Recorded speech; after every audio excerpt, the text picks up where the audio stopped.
Good morning, Ovidalcy Middle School students. This is Mr. Woolley. Remember, the information contained in this video is intended to be viewed only by the students in Mr. Woolley's classroom.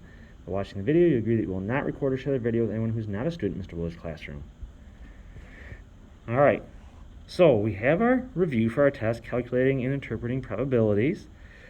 So here we go. Here's question 1. Now remember, don't watch the video until you've got 2 submissions in on your review. If you watch the video first, you're kind of defeating the purpose of trying the review and you're not going to be successful in the test. So make sure you try the review first, then go ahead and look at this video if you have any further questions. Alright, the first few questions are going to be the same. They're multiple choice. Decide if the following event is going to be impossible, unlikely, equally likely to occur, not occur, either likely or certain. So you got 5 choices. So here we go. A vowel will be picked when a letter is randomly selected from the word computer. Well, we have an O, a U, and an E. That's 3 out of 8 total letters. 3 out of 8 is less than half, but there is a chance that it happens, though, so it's considered unlikely. Number 2, the temperature on a summer day in Michigan will be lower than 100 degrees. All right, summer days in Michigan, usually around the 70s and 80s, so yeah, you're pretty likely for that to happen. It's very rare that it's going to get over 100 degrees, so you're just likely for this to happen. All right, next up, one more of these. A green ball will be selected from a bag of 30 green balls. So that is certain. If you have a bunch of green kickballs or whatever you have for the kids in the playground, whatever, then you'll be able to get them for certain if they're all green.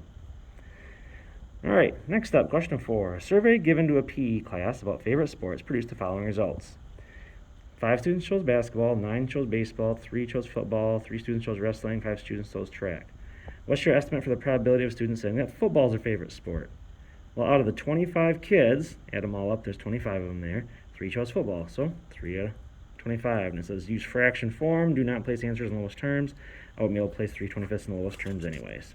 All right, another question from that same survey. What's your estimate for the probability of students saying that basketball is their favorite sport? Well, look up, we see basketball is 5 out of 25, but don't put that in lowest terms as the directions say. So technically you could have put it 1 out of 5, but due to the fact the directions said not to do that, we're going to leave it as 5 out of 25. All right, number 6. You're playing a game which requires you to flip a coin and roll a 4-sided die number 1 through 4. Which answer choice demonstrates the sample space for the following outcomes? For the possible outcomes, I should say.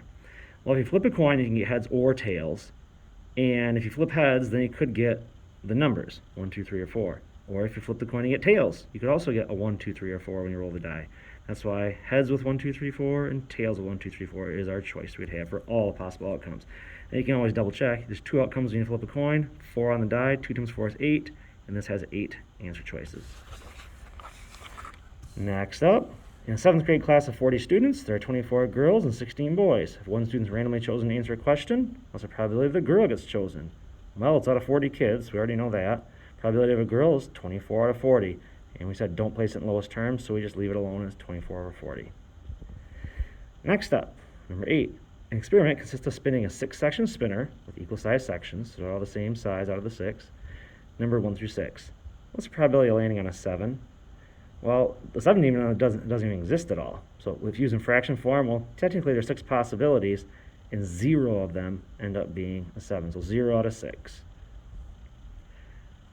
Number 9. Experiment consists of spinning that same 6-section spinner again. What's the probability of landing an odd number? Well, if they're number 1 through 6, you get a 1, a 3, or a 5. Those are your odd numbers, so 3 out of the 6. And remember, don't place your answer into lowest terms. So 3 out of 6. All right, next up. Chance experiment consists of flipping a coin and rolling a 10-sided die, number 1 through 10. So instead of like the normal 6-sided number cube dice, this is a 10-sided one. What's the probability of flipping heads in the coin and rolling a 6 on the 10-sided die? All right, treat them individually. Flipping a coin, you got 1 out of 2 chance of getting heads. On the 10-sided die, you got a 1 out of 10 chance of getting the 6 to roll the way you want. So 1 out of 2 times 1 out of 10 gives you 1 out of 20. There you go. Same kind of scenario here, number 11. What's the probability of flipping heads in the coin and rolling an even number on the 10-sided die? Well, flipping heads, you could get 1 out of 2. And rolling even numbers, 5 out of 10. So 5 out of 20 will be our answer there. Next up, on a baseball team, the possible number of hits in a game a player will get and the probabilities are listed.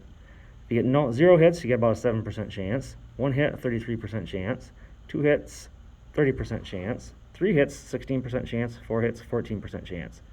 Find the probability that a player gets more than 2 hits.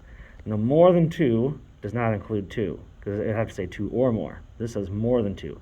So that means the 3 hits and the 4 hits are the categories that I'm looking for. Add them together and you get 0.30. So there you go, 0.3 or 0.30. All right, using our decimal form with that. Same scenario applies in our next one. Except this time, find the probability the player gets 3 hits or less. So 3 hits counts, or anything smaller than that. So really all these categories. Now I could add them all up, or say, hey, take the whole thing, a 1 minus the one I don't want. 1 minus 0.14 gives me 0.86. Or you can add up all those and you'll get 0.86 as well. So 86% chance, but they said use decimal form, that's why we got 0.86. All right, last up. It says a tree diagram has been provided, but it's not complete. You must finish calculating the probabilities. So here's our tree diagram, and as you can see, I kind of finished that. You have a 32% chance of winning, 68% chance of losing, and then you can kind of multiply out and get your answers there. But back to the question. So the chance of winning on a scratch-off lottery ticket is 32%. Imagine that you stop on the way home from school Thursday and Friday to buy a ticket. What's the chance you'll lose Thursday, but not on Friday? So lose Thursday, not lose Friday. Okay, so lose Thursday, and I can't lose here, so I have to go to the win. So not losing means winning. So all I do is take 0.68 times 0.32, and I get 0.2176. And there I go. That's chances of losing Thursday, winning Friday.